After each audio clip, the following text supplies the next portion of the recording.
Well, it's a beautiful morning. About 15 degrees right now. It was about 10 when I woke up. Just wanted to talk to you today.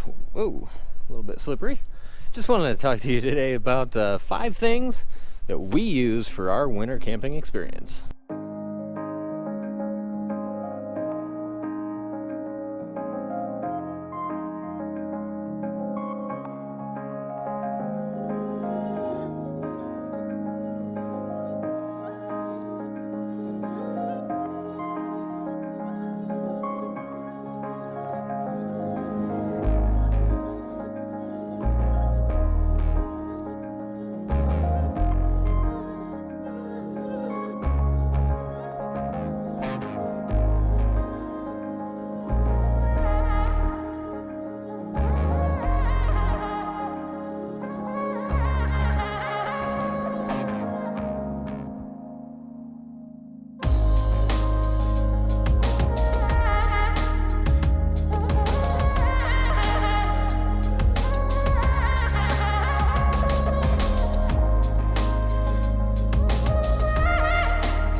We've been wintering in Colorado for the past 3 seasons, or 3 winters, and we found a couple of things that have been really helpful to us to make sure that we stay warm and fully functional in cold weather like this. So I want to share a couple of those things with you today. I intended on 5, but I think we're probably going to end up with a few more bonus tips, if you will. So we'll start with the first thing here, which is our skirt. There's many different ways that you can skirt, and we'll get to that in just a minute. But skirting is really important if you're going to be staying in one place over the winter. Now, probably not ideal if you're moving around and maybe only staying in a place for like a week or two. But we stay in this kind of weather winter long, so this makes sense for us. We purchased our skirt from a manufacturer in Payton, Colorado, called rvskirting.com. So I'll put their link down in the description below. rvskirting.com makes vinyl skirting for RVs, and essentially the skirting is intended to simply keep the wind from taking any of the warm air that might be underneath your RV and having it blow away. Kind of like, a bridge freezes before road. Well, RV freezes before anything else too if you don't keep that heat underneath. Now, vinyl is not very thick, as you can see, but it's, like I said, provided as a windbreak. Now, we purchased this our first winter here because this is our home, and for us it really made sense to go forth with the expense, because something custom made like this is not cheap. We spent about $2,500 to do this, which when we looked at it over the course of the life of the RV, it's gonna work out to a reasonable expense per year. And I've got a video where I actually kind of show the process of installing this, so I'll try to link that up above, and well, you can see how that's done. Other alternatives do exist. You don't have to spend the kind of money we did to skirt your RV. Some people use, like this family did, and they used foam board insulation. You just pick that up at Home Depot, Lowe's, Menards, whatever, and kind of lean that up against, secure it to the side of your RV a little bit. And that is a cost-effective solution, but ultimately disposable solution. So you'd have to do that every year. Another thing that some people do instead of a vinyl or the foam is they'll use Reflectix insulation, and same concept, you know, you're just kind of hanging it along the sides of your RV, and with the Reflectix you'd have to tape it to the side of your rig, and we didn't really like the idea of that. We chose this this custom made one. It's held up really well. They gave us storage bags and stuff so that we can keep it stored in the summer and, you know, keep it nice and neat. And now on to the second cold winter camping item that we feel is absolutely necessary and recommend it to anybody who's going to be camping in the cold. Man, it's slippery out here. I keep slipping. And that is to protect your water supply. The water supply, obviously, if you don't have running water, well, you don't have running water. Now, there are several different companies that make heated water supply hoses. We chose to go with a brand called Pirate, but it's P-I-R-I-T. We'll link that below. Camco, I think, makes them. There's a couple of brands that make them. You do want to make sure that it's drinking water safe, but as you can see, it produces enough heat to, well, thaw the snow around it, so it's keeping the water inside free and free flowing as well. Now, this doesn't do you any good if you're camping in a spot that doesn't have protection on their supply posts, so be aware that you may need to adjust for that depending on where you're camping. So tip number 3, obviously, if we're using water, we've got to have a way to get rid of water. Now, we don't have any sort of like special thing that we purchased or anything to make it possible to keep our sewer line free and clear, but you do need to know that in the winter, if it's cold and you have a trickle of water coming out of your drains, you're going to end up with an icicle inside your sewer line, and you're not going to be able to drain anything. So you want to keep your drain valves completely closed except for when you're emptying them. Open them up for just a couple of minutes, and then once it's empty, close it immediately. I ran into an experience last winter where I forgot to close the valve, and we did end up with a huge chunk of ice inside of our sewer hose. That was not a pleasant experience. 10 out of 10 would not recommend. So another thing that we have that's not camping specific, so this is just a bonus tip, is for getting the snow off the windshield of the car. And of course, the big truck. My wife is 5'2", so getting the snow cleared off of the truck is a bit of a challenge for her. I'm going to show you what we've got to help us clean the windows off.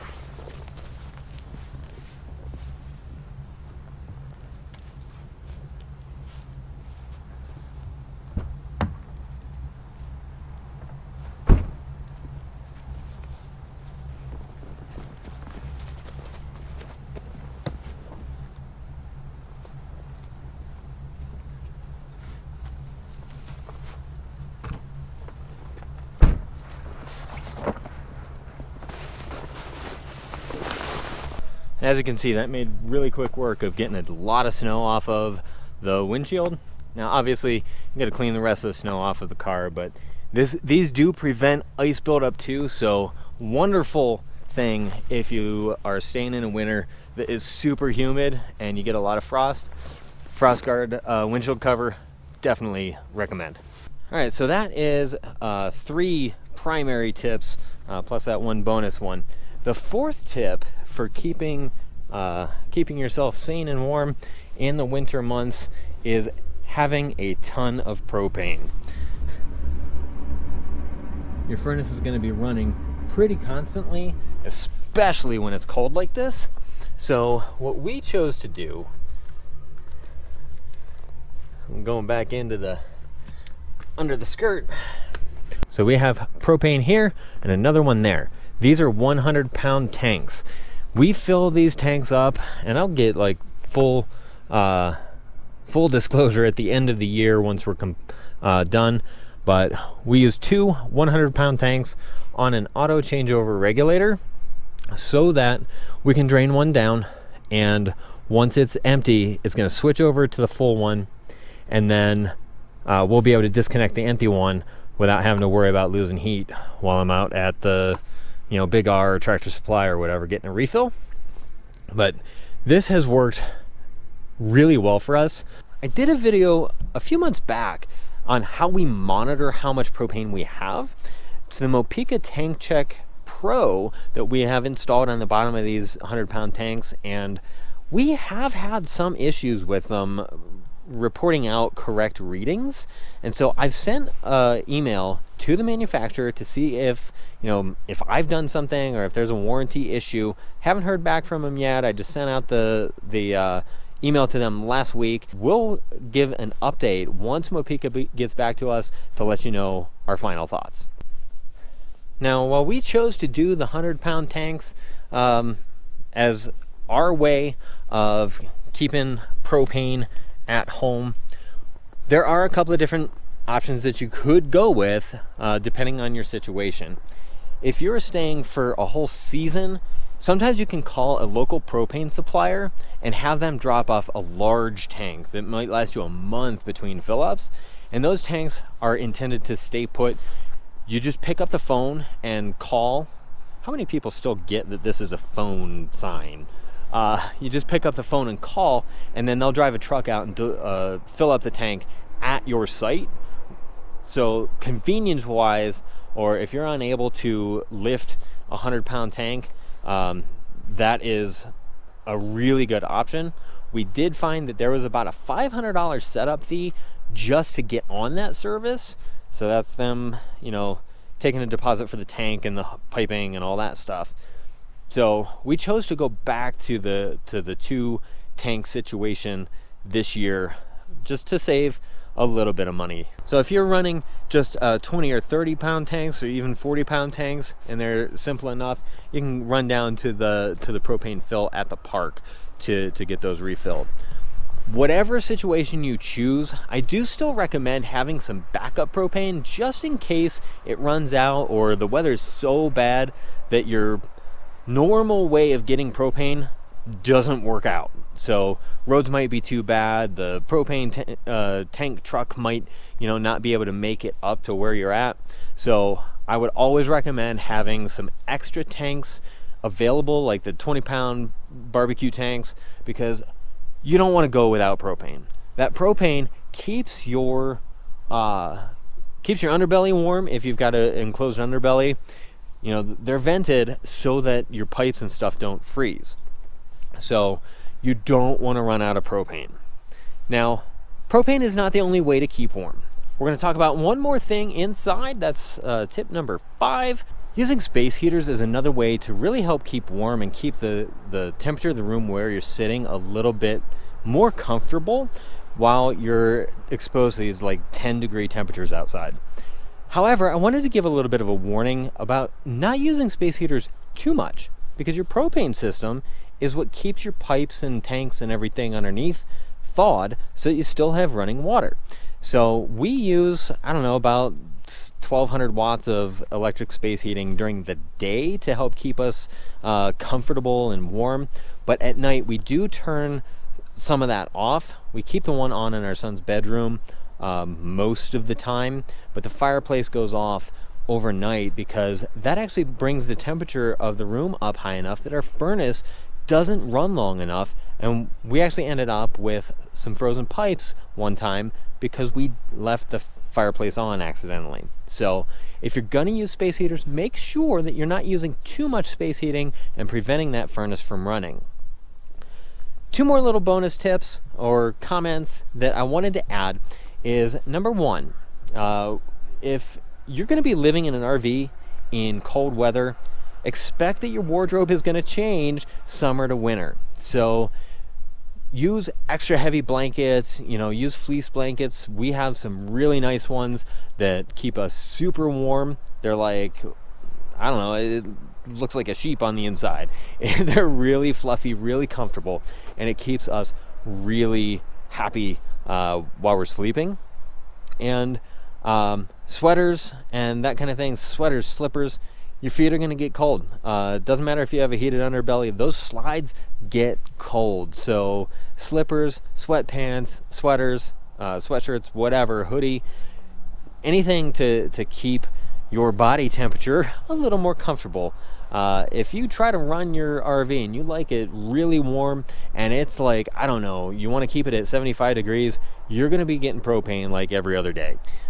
Even with these big tanks, you're going to be getting propane a lot. So try to regulate your temperature with blankets and clothing rather than just cranking up that temperature a little bit further. One last tip, I wanted to talk about RV thermostats for a moment. We've upgraded ours already to a 7-day so that we get a 1 degree differential, but RV thermostats, the digital ones anyways, can go like up to 3 or 4 degrees above or below the set point. So you may need to actually set your temperature a little higher so that it doesn't, so the furnace runs often enough so that your pipes and stuff don't freeze.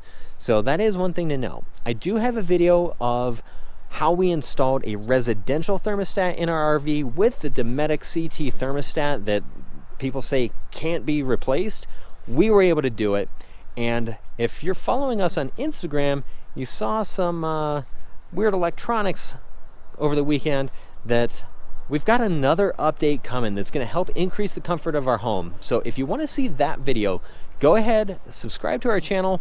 And you'll be able to see what that is really going to be when we install that. I think that video is probably a week or 2 out. I'm not exactly sure of the timing, but it's going to be really cool and really increase the comfort of our home.